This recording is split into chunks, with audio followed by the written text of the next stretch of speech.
अस्सलाम वालेकुम नाज़रीन, आज हम बनाएंगे फ्राइड फ़िश, लाहौरी फ़िश। उसके लिए हमें चाहिए रोहू फ़िश मैंने ले ली है। ये तकरीबन 1200 ग्राम्स है, किलो से थोड़ी ज़्यादा है। इसको मैंने अच्छी तरह से धो के और इसके वाटर को बिल्कुल ड्राई कर लिया है। इसके साथ हम बाकी इंग्रेडिएंट्स ऐड करना स्टार्ट करते हैं। ये मेरे पास भुना हुआ कुटा हुआ ज़ीरा है, 1 टेबल स्पून ले रही हूँ मैं। इससे बहुत अच्छी खुशबू आती है। सूखा धनिया है कुटा हुआ, 2 टेबल स्पून। इसके मसाला जात को आपने बिल्कुल पाउडर फॉर्म में नहीं करना, थोड़ा थोड़ा आपने इसको मोटा रखना है, ठीक है। और 1 टेबलस्पून सोया सॉस, इससे डिफरेंट फ्लेवर आएगा इसका। और 1 टेबलस्पून हॉट सॉस, इससे फिश थोड़ी सी खट्टी होगी और साथ ही स्पाइसीनेस इंक्रीज होगी। ये मैंने डाला है हाफ टेबल स्पून हल्दी पाउडर, 1 टेबलस्पून लाल मिर्च, पाउडर फॉर्म में लेनी है आपने। नमक हस्बे जायका, मैं तकरीबन 1 टेबलस्पून ले रही हूँ।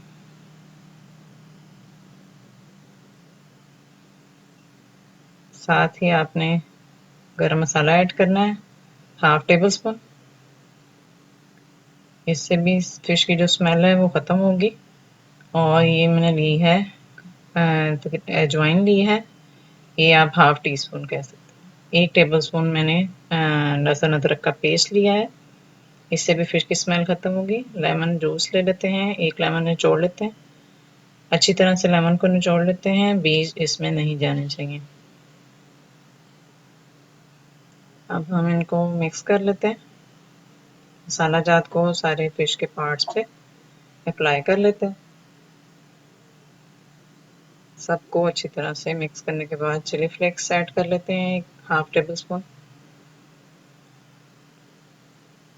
इसको भी अच्छी तरह अप्लाई कर लेते हैं। हम चूँकि स्पाइसी फ़िश बना रहे हैं थोड़ी सी, तो इसलिए मैंने चिली फ्लेक्स और ऐड किए हैं। मैरिनेशन के लिए 10 मिनट रखने के बाद अब मैं इसमें इमली का पल्प ऐड कर रही हूँ। ये 1 कप है तकरीबन। इसमें से मैंने सारी गुठलियाँ निकाल ली हुई हैं, सिर्फ पल्प ऐड कर रही हूँ। पल्प को सारा फ़िश के साथ मिक्स करके अच्छी तरह से सारे पार्ट्स को लगा लें और फ़िश को तकरीबन 6 से 8 घंटे के लिए, जितना ज़्यादा मैरिनेट करेंगे उतना ही अच्छा फ्लेवर आएगा। 1 कप मैंने बेसन ले लिया है, उसमें मैंने half table spoon paprika powder डाला है, 1 टीस्पून मैंने कसूरी मेथी डाल दी है और मिक्स कर लेते हैं थोड़ा सा। और बाकी चीज़ें साथ ऐड कर लेते हैं। उसमें शामिल है, ये मैंने ज़रदा रंग डाला है हाफ टी स्पून, और साथ ही मैं लाल मिर्च पाउडर हाफ टेबल स्पून डाला है। और इसमें साथ आएगा नमक हस्बे जायका, मैं इसमें तकरीबन हाफ टेबल स्पून डाल रही हूँ क्योंकि हम ऑलरेडी इसमें ऐड कर चुके हुए हैं, फिश में भी लगा हुआ है। मिक्स कर लेते हैं पानी डालते हुए। बैटर को आपने बहुत ज़्यादा गाढ़ा नहीं बनाना और ना ही बहुत ज़्यादा पतला बनाना है कि जी फिश के साथ वो अटैच ही ना हो, लगे ही ना हो और फिश फ्राई करने में आपको मसला हो।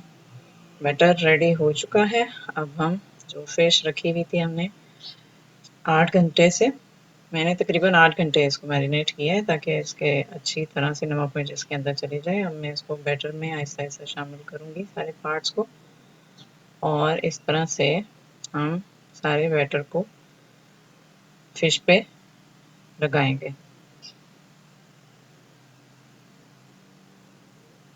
इससे फिश क्रिस्पी बनेगी। ये जो बेसन लगा रहे हैं इस पे फिश क्रिस्पी बनेगी, और प्लस ये जो इसके ऊपर मैंने मसाला जात लगाए हैं ये उतरेंगे नहीं, ये फ्राई करते हुए ऑयल में नहीं जाएंगे, ठीक है। और इसी तरह आपने सबको अप्लाई कर लेना है अच्छी तरह से। बेसन को लगा लेना है सारे पीसेस के ऊपर और इसी तरह से उसको आपने फिर फ्राइंग की तरफ लेके जाना है।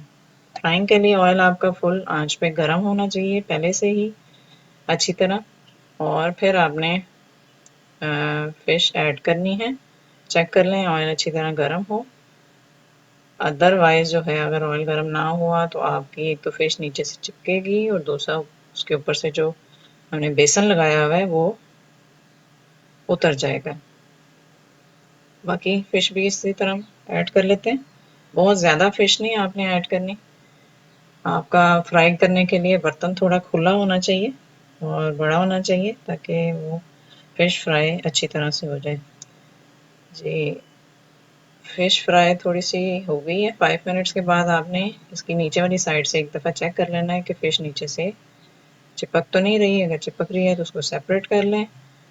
और फ़िश जो मैंने ली है उसके मीडियम साइज़ेस हैं, तो ये तकरीबन 10 मिनट्स में फ्राई हो जाएगी। आप देख लीजिएगा आप के फ़िश के साइज़ेस कैसे हैं। अगर छोटे साइज़ के हैं तो वो 7 मिनट्स में भी हो जाती है।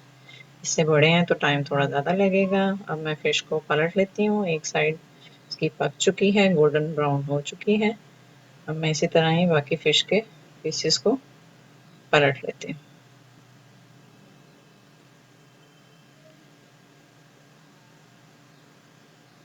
फ़िश ऑलमोस्ट रेडी होने वाली है। फ़िश को आप जो है लंच में भी खा सकते हैं, डिनर में भी खा सकते हैं, मुख्तलिफ सॉसेस के साथ, टमाटो केचप के साथ, किसी तरह से भी जैसे आपको अच्छी लगे।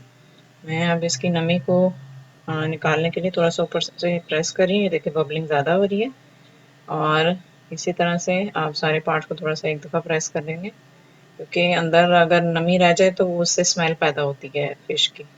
तो इसलिए मैं प्रेस कर रही हूँ ताकि अंदर से सारा मॉइस्चर रिमूव हो जाए। देखें, अब हम फ़िश को चेक कर लेते हैं। देखें बिल्कुल रेडी हो चुकी है। इसको हम डिश आउट कर लेते हैं। सारे पीसेस को इस तरह से निकाल लेते हैं। और उम्मीद करती हूँ आपको मेरी आज की रेसिपी बहुत अच्छी लगी होगी। अच्छी लगी है तो प्लीज़ लाइक कीजिएगा, सब्सक्राइब कीजिएगा और कमेंट कीजिएगा।